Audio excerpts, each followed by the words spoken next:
আজকে ফুরফুরা শরীফে এসেছি, বিশেষত আরাম হেজামা অফিসে।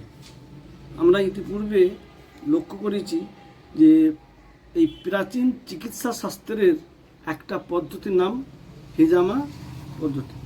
এই হেজামা যে একটা প্রাচীন যুগ থেকে চলে আসছে, মানুষের বিভিন্ন রকম সুস্থতার জন্য যে একটা পদ্ধতি, এটা খুবই ভালো। এবং সাথে সাথে এই আরাম হেজামা ফুরফুরা শরীফে উদ্বোধন যখন ওপেনিং হয়েছিলাম, তা আমরা লক্ষ্য করছি ধীরে ধীরে আস্তে আস্তে প্রচুর মানুষজন আসছে, তারা পরিষেবা পাচ্ছে। এবং আরও বিশেষত আমাদের সম্মানীয়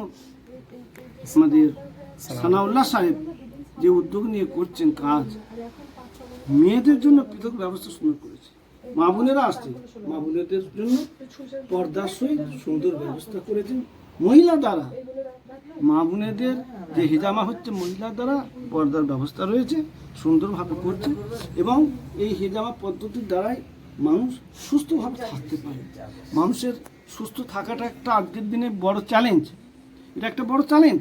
তাই প্রাচীন স্বাস্থ্যর মাধ্যমে, প্রাচীন স্বাস্থ্য পরিষেবার মাধ্যমে হেজামা যে পদ্ধতি, এর মাধ্যমে মানুষের কাছে পৌঁছে যাবে, আরও মানুষজন আসবে এবং এই হেজামার দ্বারাই মানুষ সুস্থভাবে থাকবে।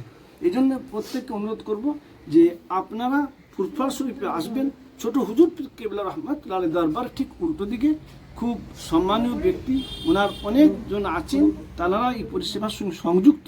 সুতরাং এই হেজামা পদ্ধতির মাধ্যমে যাতে আপনি সুস্থ থাকতে পারেন, আপনার পরিবার সন্তান সুস্থ থাকতে পারে, আপনারা এই জায়গায় আসবেন, পরিষেবা নেবেন। আর পাশাপাশি এই আরাম হেজামা মানুষের সেবায় নিয়োজিত রয়েছে, মানুষের কল্যাণের জন্য যে রয়েছে, সেবা করছে।